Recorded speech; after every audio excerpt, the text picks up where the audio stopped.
Hi, this is Tom Kane, the voice of Jedi Master Yoda. And this is Inside the Force. Listen, you will. Foreseen it I have, yes. It is a period of Star Wars mania, as new movies, comic books, novels, and TV shows populate the system. Fueled by their love and passion for the galaxy far, far away, two exceptional geeks tap into hundreds of holocrons in order to bring you the knowledge and insight of all things Star Wars. Come and join them as they go inside the Force. Hey everybody, Dave Cottingham here with Casey Cooley. Hello everybody. Welcome back to Inside the Force. That's Star Wars Inside the Force, where we're talking everything Star Wars as we lead up to, of course, The Force Awakens. Almost, guys. Oh man, I like that background. I didn't even notice that background. My desktop here. Nice. I like it. Where'd that come from? I used to find it on Google. Oh, it's like a montage, like the Blu-rays or DVDs. Yeah. Used to do. They use the font to superimpose some images from the trailers of Force Awakens. Yeah, I like it. It gets me excited every day. Yes. I turn up my computer. As if you need something to get you excited. I know. Yeah, like when I was with one of my students, and they saw this, and they just asked, "So on a scale of 1 to 10, how excited are you?" And I just didn't answer. I just looked at him like, "Yeah, no, I'm not going to answer." Okay, that. so it just reminds me before I forget. Yeah, I want to get right into this something because I really got a beef to pick. Okay, and I forgot to mention this to you before we started rolling. Yeah. So everybody kind of knows out there that there's a big hatred for Fox News. Okay, yeah. Like Fox News just has just bad reporters, bad stories. Yeah. I mean, it's just bad. Yeah. Jon Stewart did a good job of pointing that out a lot on his Daily Show, right? Yeah. So anyway, I'm scanning Facebook as I'm leaving work today, and I think Chad actually, Chad Perkins, part of the 21 Network, I think he actually reposted this, and it was a video on Fox News about the hype that's coming and associated with Star Wars: The Force Awakens movie coming out. And this guy on there couldn't understand or didn't understand what the hype was. For Star Wars. And he had this girl on there that clearly didn't have a clue. And he had this guy on there that apparently was supposed to be... So he basically had two guests. One was supposed to be like explaining why the hype is overrated, which was the girl. And then he had a guy that was supposed to be defending Star Wars. Okay. Which, in the end, he did a poor job. So he's talking like, for one, it was like a 4-minute video, and I couldn't. It was so hard to watch because, for one, the announcer guy or the host wouldn't let them finish. He would just, I don't get why it's so big. Why it doesn't even look like they changed the movie at all. It doesn't look like it just looks like the same movie. And he wouldn't let them finish. For one, the guy that was supposed to be defending Star Wars. You won't even believe what he said. He said, one of the first things he said is like, well, it's a new generation. It's all new. And the biggest thing is it's J.J. Abrams. J.J. Abrams is known for like big movies like Armageddon. And I was like, oh my God. Oh no. Did he just say Armageddon? Yeah. J.J. Abrams and Armageddon. I was like, oh my, get this guy off. Who is this guy? Oh my God. So he did a poor job, and he didn't even say anything right. He just said, "Oh, it's just it's a new generation, and I didn't grow up with my parents grew up with the original trilogy. I grew up with the prequels, but blah blah blah." And he just didn't explain. He didn't explain it. That's a shame. He just said, "It's Star Wars. It's Star." Like, come on. So anyway, the girl just was drilling him and drilling Star Wars, like, this is dumb. The stories don't make sense. They've been redone, and and she has no clue, obviously. So no one on that set had any clue. Yeah. Even the guy that brought in that thought was supposed to defend it. So I just want to briefly do my defense. What I would have said. Yeah. And maybe you tell me if you think about it for a second. What you would have said on the set like this. Just why, like the reason why. They're like, what? Okay, so they're explaining. Yeah, every Fandango crashed. Yeah.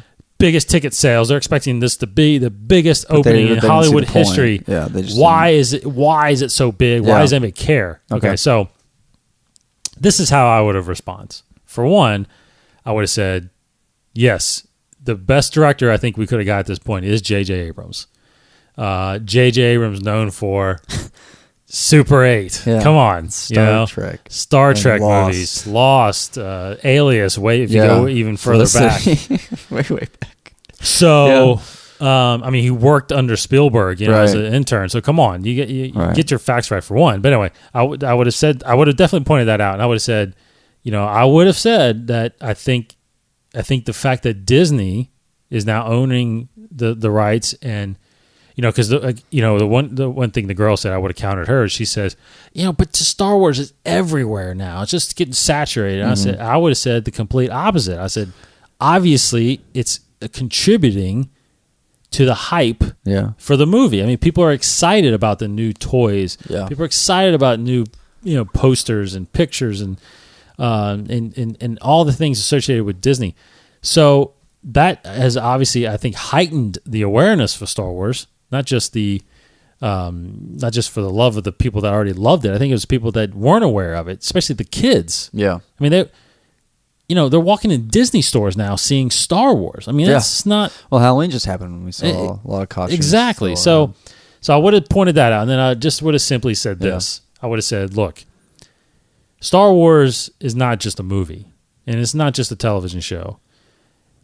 For decades, it has been a culture. It has developed and become not just American culture, but the entire world's culture. Yeah. It is something bigger than anything that has happened in my view, and yes, it does. It's fantasy. It's storytelling. It's people. I think the majority of people in this world are intrigued with space travel and seeing what's. I mean, to me that's the biggest question on most people's minds. If you really think about it. Are there people out there? Or is there anything life out there? I mean, that was one of the questions that Abrams was asked. Remember on that thing? Do you believe that there's life out there? He said yes. Yeah. So that's just a universal question that I think we all have. And this, I think, partly contributes to everybody's fantasy that if we had a galaxy-wide government and this is how we would like to see the world be. You know what I mean? Like space travel and seeing all these different worlds. I mean, so I think it adds to that. But then bottom line is, to me, there is a true story there. It's not just a Skywalker story. It's many stories. It's so many stories. You can't. That's the beauty of it. It's not just a single story in a single movie. It is so much bigger. It is so much bigger. It's become so much bigger and it's more exciting around the world. So the bottom line is, I would just say Star Wars is not just movies and TV shows. It is a culture, and it's a culture that everybody, I mean, just so many thousands and hundreds of thousands and millions of people have come to love and cherish and pass on. What, besides your, some personal family things, what else do people pass on to their kids more so than honestly Disney and then Star Wars? And you put the two together and it's just huge. And that's why it's so big. And that's how I would answer it. Yeah. I mean, absolutely, a lot of perfect things there. I guess to add to that, I probably would have just said, I mean, people cling to it and it's thrived for so long on a few different fronts. One, you have the how it's become a culture and it's become such a following, people all around the world. But I guess when it first came out, Star Wars reinvents the wheel all the time. Right.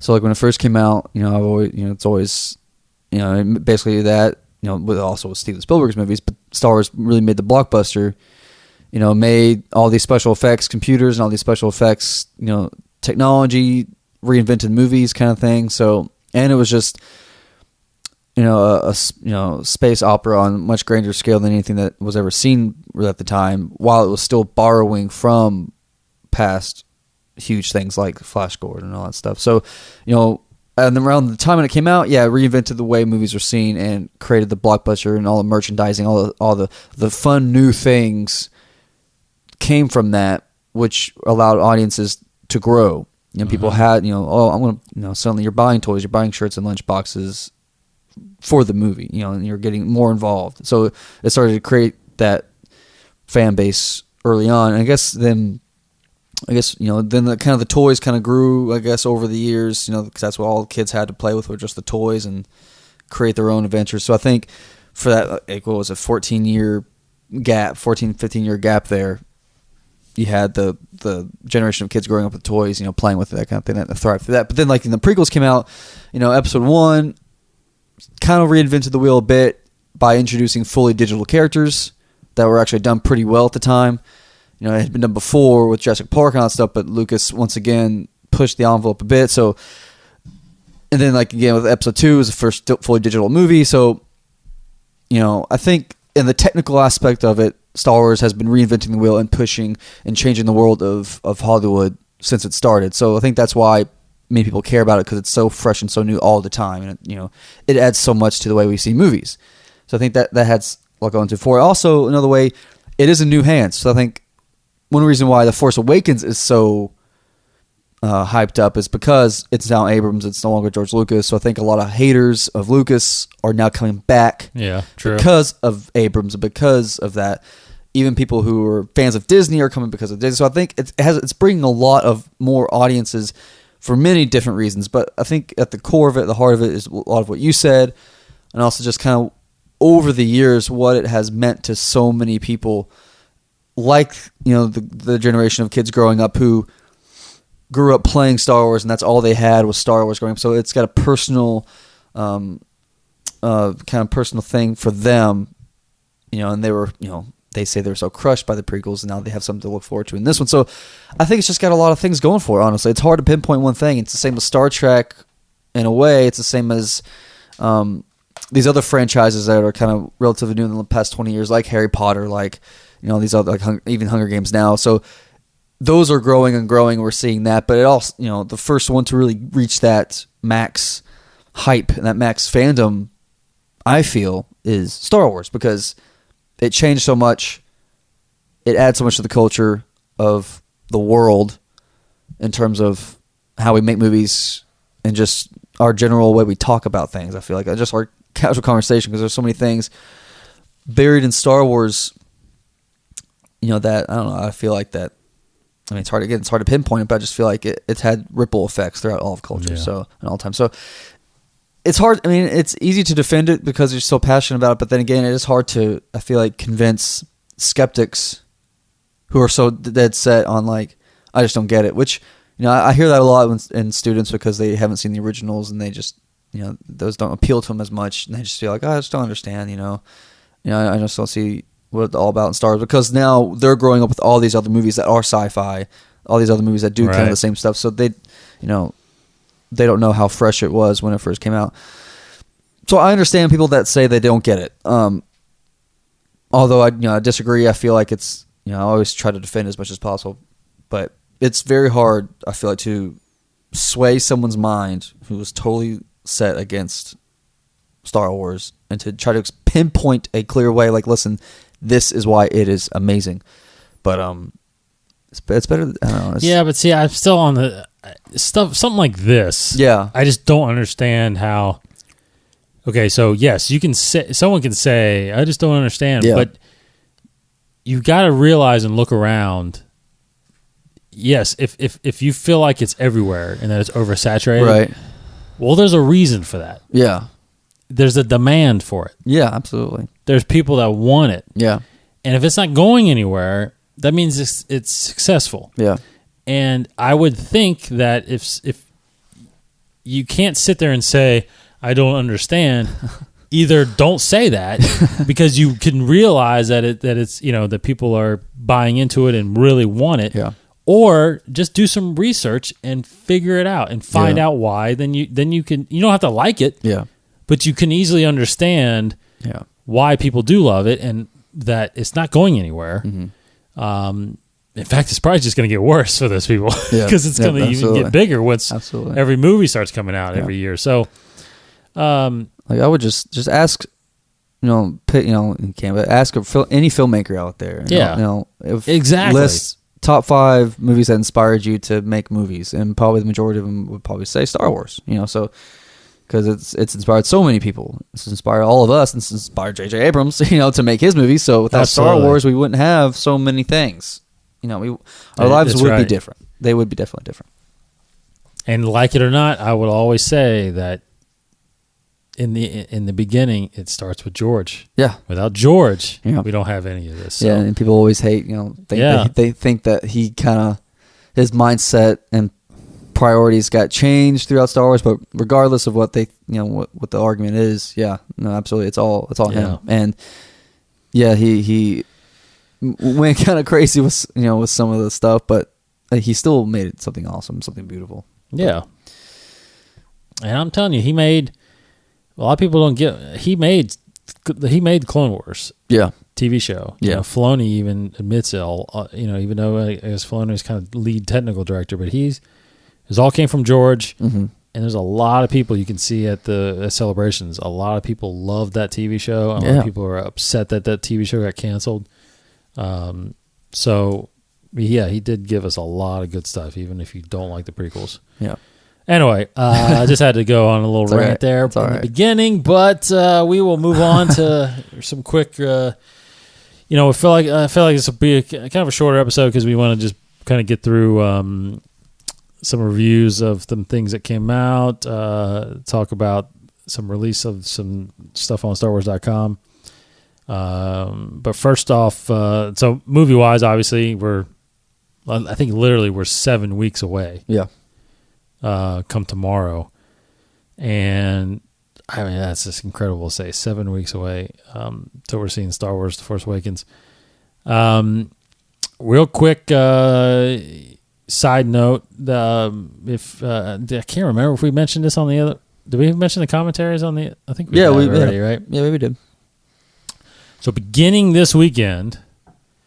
So maybe a day or two after this podcast gets out there, we will be releasing episode 1. Actually, we'll be releasing Star Wars: The Phantom Menace commentary from me and Casey here. We've sat down and watched the movie, give us our insight as we watched. Now you can get it on the podcast. If you're just listening to us on the podcast, it'll just be in the next episode on the feed. Mm-hmm. No big deal. But if you want to watch it and follow along with the movie overlaid on top of us, it'll be on our YouTube channel, 21 Network. So go there at the same time.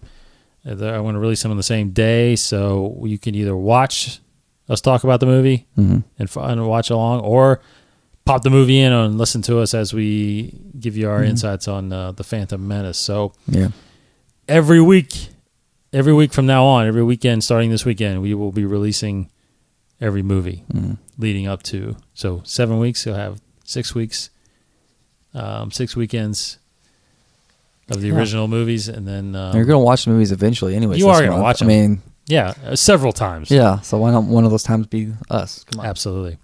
I want to quickly get your opinion on something about the whole dropping the numbers.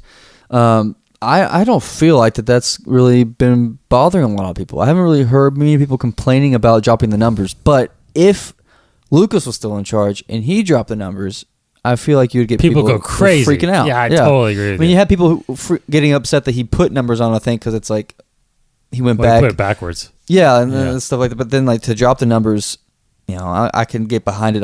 I can live with it. But I think, it just made me think. Like, if Lucas had said that, I feel like people would like. I mean, the only I absolutely totally agree with you. And the only place that I still see it referred to as episode 7 is just on the website, like in those tabs, right? It just lists the Roman numerals, right? Yeah, when you do films, it still lists 1, 2, 3, 4, 5, 6, 7, and then Rogue One. Yeah. And it calls it still, it does say Star Wars Episode 7, The Force Awakens. So that's the only place I've ever seen it. Everything else, poster, trailers. Digital downloads. Yeah. It does not have the episode numbers. Yep. So, I think they're going to still have the episode numbers for the Skywalker stories. Yeah, that's the only reason I would say But I just don't think they're going to advertise it anymore. Yeah. It'll be the episodic numbers. Rogue One is not going to get one, obviously, but I do think that I still think they'll keep it as far as on the website goes. But maybe that goes away. I don't know. And like you, I don't think it matters. It doesn't matter to me. I mean, it would kind of be weird if you just think about 2 generations from now, like how are they going to know which order to watch the movies in? You know, in a sense, because they'll be like, oh, let's just start watching with Attack of the Clones. You know, like, wait a minute, What? Wait a minute, what happened? You know, Yeah, what's going on here? Then they watch Phantom Menace, like, wait a minute, I think this happens before. I don't know. Yeah, that's but then the question is in the crawl, is it go away? Yeah, that's right. I'd be so interested to see the crawl for episode 7. I am. That's the thing too. I guarantee they don't release it before, but they it were doing it. The prequels were released earlier. Yeah. So I think you're right. I don't think they'll do that. Man, I had a reverse question on you after you brought that up, but I forgot. Question. What was your initial question? What I think about the episodic numbers? Like if they were, they're dropping it, and basically there's been not a lot of complaining about it or people even talking about it. Yeah, I don't remember. All right. Okay. It's all good. So moving on, we'll just do some quick news and real fast. Nothing on episode 7, obviously, or The Force Awakens. There is a new trailer for the Battle of Jakku teaser trailer for Battlefront game coming out. It's an add-on that's going to be released, I think, December 8th. Yes. So you can actually play the Battle of Jakku in the trailer too. It's pretty cool. It says 29 years before The Force Awakens is when this takes place. Yeah, which so this is a year after. Yeah, a year after Jedi. Return of the Jedi. Yeah. So interesting to see how that develops and everything. But pretty cool trailer. Either go to the YouTube or go to StarWars.com. You can see that trailer. Real quick book news. Battlefront. Speaking of Battlefront, Star Wars Battlefront Twilight Company. The novel was just released this past Tuesday on the 3rd. So that is available. If you want to read an excerpt, it's on the StarWars.com website as well. So that's I'm actually pretty interested in that to see how much that ties into the game and if it's the same characters, which I think it is the same characters. I think you're part of Twilight Company in the game too as well. Yeah, I think so. But that book, I'm gonna go. I totally forgot that it came out. I gotta go pick that book up. But I guess I failed to mention though there is some Force Awakens news, and that is the release of 5 character posters. Yeah. Obviously, this is a Star Wars first. They've never done just That's true. several. I mean, they've had teaser posters with had just maybe one character on it or 2 characters on it. I know episode 1, actually 1, 2, and 3 both had teaser posters and full posters. I love the episode 1 teaser poster where it just has Anakin and then the reflection is Vader on the mound there in Tatooine. So this one though, you get 5 really close-up shots of other. I guess what they're touting is the 5 main characters, probably. Yeah, surprised they didn't get Rey, and they're all holding something that's like they're blocking their object, whatever. associated object, right? So Rey's staff, Finn with the lightsaber, which I'm telling you is just it's a red herring. Probably it is too much. It's like, cool. It's very cool, but I agree. It's kind of seems misleading. It's totally misleading. I think to the point where when they released that Instagram trailer of him igniting it, you're just like, what? Yeah. And I wish it was just been that. Yeah. Now we're seeing it in stores. Yeah. But what's crazy is I don't think. Dang it! I forgot to really look. I don't think his figure though has a lightsaber. No, it has that gun. Yeah, blaster. So I don't know. And of course you got Kylo Ren with his lightsaber, or whatever you call that thing. I love the Han Solo. Of course, yeah. That is awesome. Yeah, got his blaster, and then Leia. Didn't expect Leia. Nope, they're not. And Leia's actually is a little further back, Mm-hmm. so she kind of get not as close up as these other ones, but it's a good shot of Leia. Surrounded by holograms or something. There. Yeah, I don't know what that is. Interesting. She looks good though. Yeah, I can't tell if she's. I guess she's in politics. I guess she's either the chancellor or something. Yeah. So, but those are all on StarWars.com as well as our Facebook page. I posted them on there, so you can check those out there. Awesome posters. There's a quick little interview I wanted to read out there a little bit with John Boyega.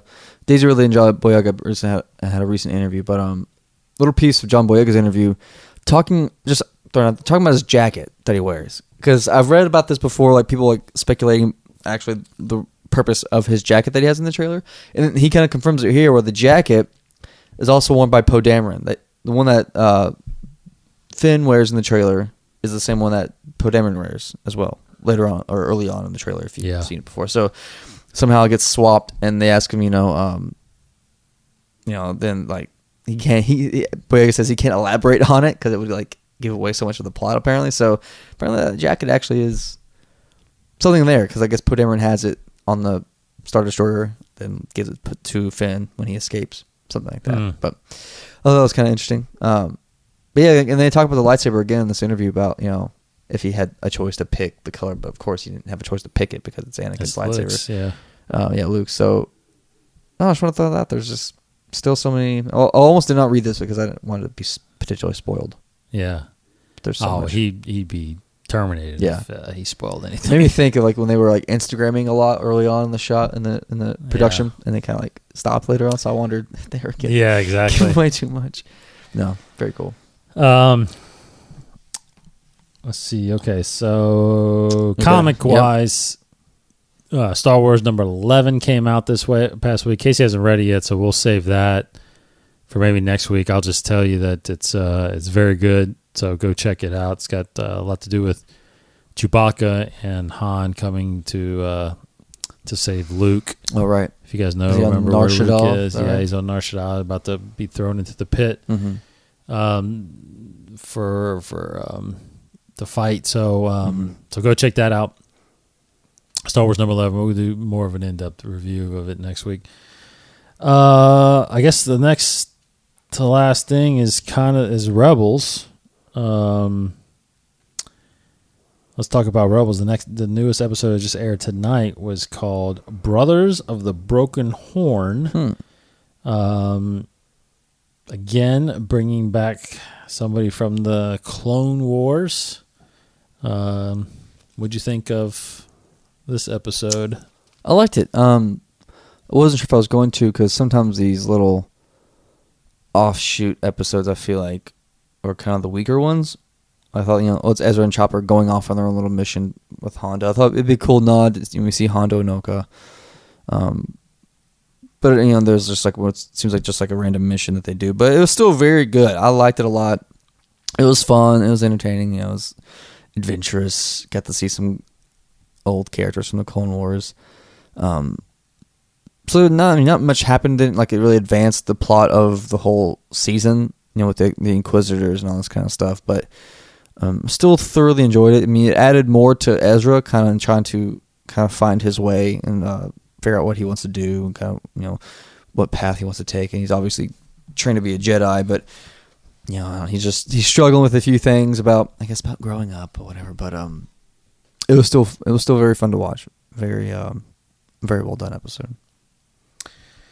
Yeah, I'm with you. It was good, but it was definitely one of those ones where it kind of just further solidified what Ezra was kind of contemplating. He's getting trained by Rex. He's getting trained by Kanan. Yeah, doesn't really know because he never chose this path.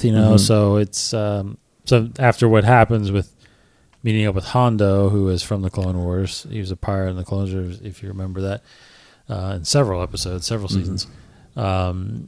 He meets up with him, gets into some situations with kind of makes him realize, I got a good thing going with the Ghost Crew, and so in that sense, it was a good episode. Yeah, I think Hondo definitely made it. He was fun. I know he's a good character. He's a good character. So he made it pretty fun, pretty funny. So that's out. Of course, Rebels Recon is out as well. You can watch kind of a little behind the scenes thing on that. That's at StarWars.com and their YouTube channel as well. Next week, as far as comics go, hitting your stands is Chewbacca number 3. Looks like Darth Vader number 12 will be out. I think that's probably it. So Vader and Chewbacca will be hitting the comics. So we'll get reviews on those, as well as Star Wars number 11, which came out today. All right, so what else? It's a little quiet right now. I mean, it is a little quiet. I think right now the hype is pretty much carrying me along. I've been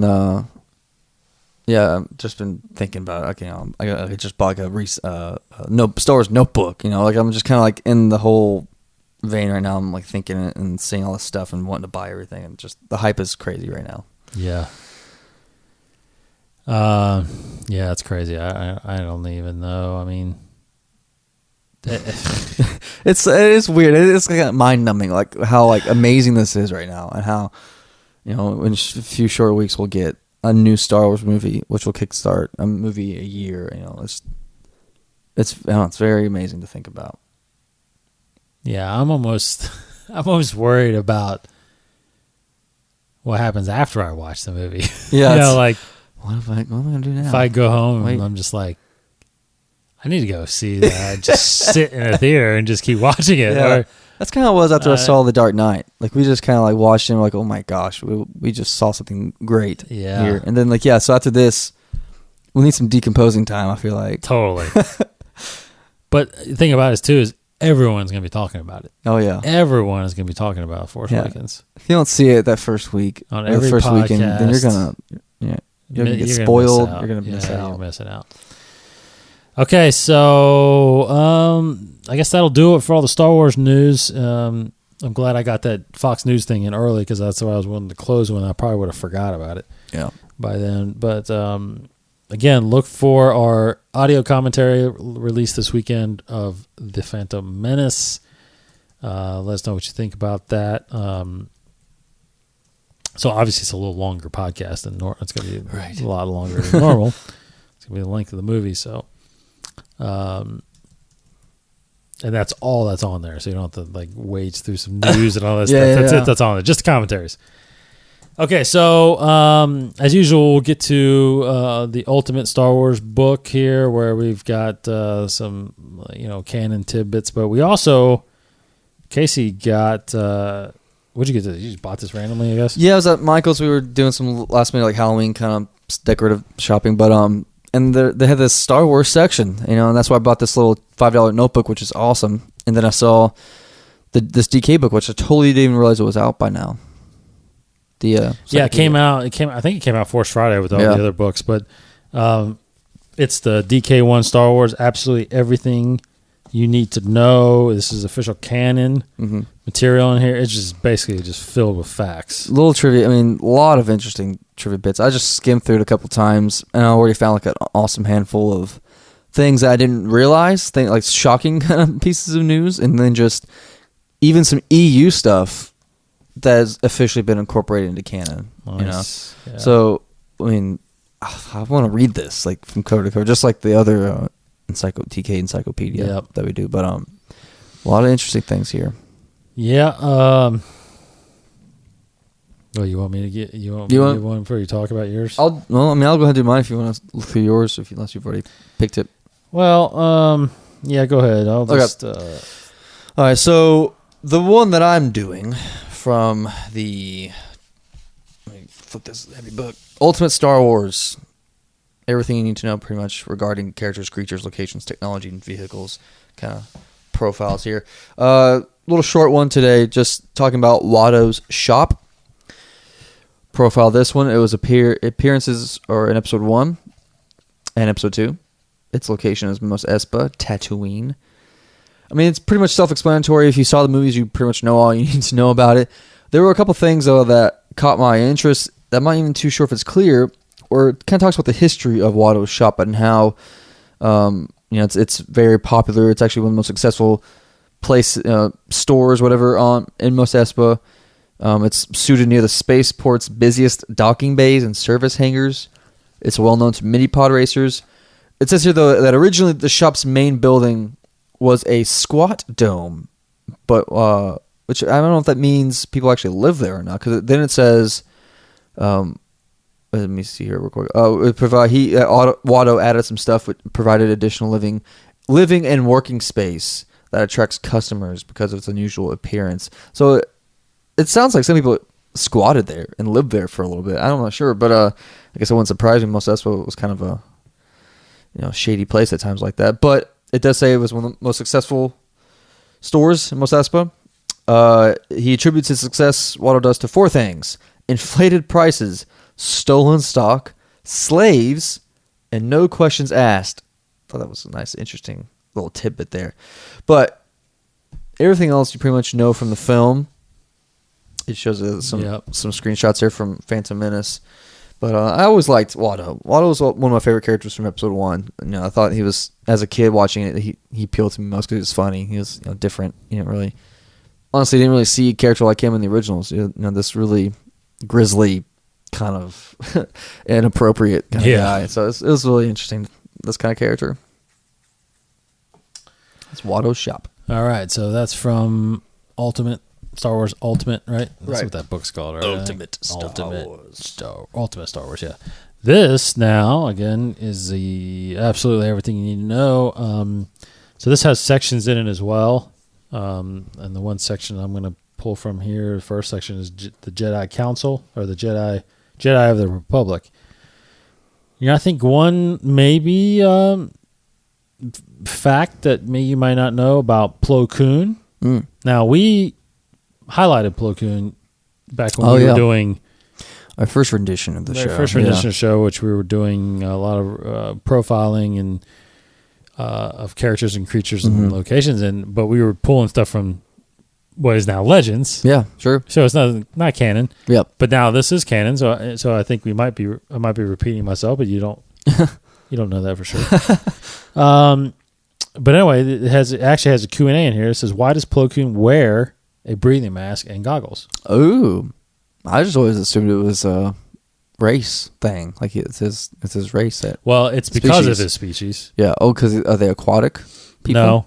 No. Or gas. That's right. Yeah, I remember this actually. It's oxygen. That's right. Is poisonous to Plo Koon species, which is called the Keldor.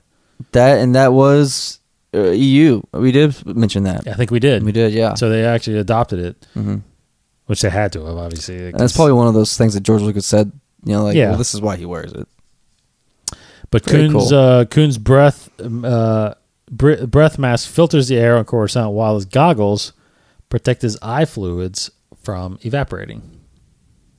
His what from evaporating? His goggles. Okay. His protects eyes? his eye fluids. Oh my gosh. From evaporating. That's crazy. So he has goggles and a mask. He needs that to live. He needs that to survive on Coruscant. Oh my gosh. Interesting. Yes. So that's Plo Koon. But yeah, great book too. Go pick this up. Got incredible insight. I mean, just tons, and it's very well put together. It looks like. Oh yeah, the very design. Cool and a lot of animated stuff in here. A lot of animated stuff, and there's Force Awakens stuff in here. Yep. At least I saw a picture of Rey. There's some glimpses of Force Awakens throughout, because this is part of the journey to the Force Awakens. That's right. It's going to have a little bit of stuff. There's Hondo right there, actually. Yeah. All right. Very cool. I'm going to have to get that book. That looks pretty good. All right. So that'll do it for us here on Inside the Force. Thanks for checking us out and hanging with us. Go to InsideTheForce.com for all the other episodes. Right there. All episodes are there. You can also get us on iTunes Radio, Stitcher Radio, and TuneIn Radio. Add us to your playlist on any of those sites. He's Kryptonian1138 on Twitter. I'm DCottingham21 on Twitter. We are Inside the Force on Twitter and Facebook. Go like and follow us there. Yes. Again, we will be posting the commentary for The Force Awakens. For The Phantom Menace. There you go. This weekend, and every weekend after this weekend is the next movie in sequential order. 2, 3, 4, 5, and 6 for those scoring at home. And we might have a little extra video that we're working on for you. Yeah, we got all kinds of Star Wars stuff we're doing. Secret. All right, guys, we appreciate it. Hope you're sticking with us in these next few weeks as we get there. You're just gonna hear the excitement. Yeah. Every week, it's gonna be crazy. Our voices will get higher pitched each progress episode. Pretty much. It's just so excited. Just tell you what to do. All right, that's it, guys. Thanks for Casey Cooley. Train yourself to let go of everything you fear to lose. Yoda quote. Oh, you didn't do the Yoda voice. I did quote. Okay. Train yourself to let go of everything you fear to lose. That's pretty good. There you go. That's pretty good. So, there you go. That's all Anakin had to do. Daggone it. Yeah. That's all he had to do. But no, a woman messed with him. So there you go. Or Yoda just puts his foot down and tells him really not to train him. Yeah. And he doesn't become a Jedi. And all is well in the galaxy. Anyway. All right, guys. Thanks for listening. Check us out next week. Of course, again, look for the commentary this weekend, and we'll come back with another regular episode next week, as we will be 6 weeks from Star Wars, The Force Awakens. Very good. He's Casey. Goodbye, everybody. I'm Dave. Goodbye, everybody. Have a good weekend, and may the Force be with you. This has been a production of the 21 Network. For more great podcasts, visit 21network.com. To view additional content, subscribe to our YouTube channel at youtube.com/21network. Follow us on Twitter at 21network for the latest news and updates. The 21 Network, for the fan and all of us.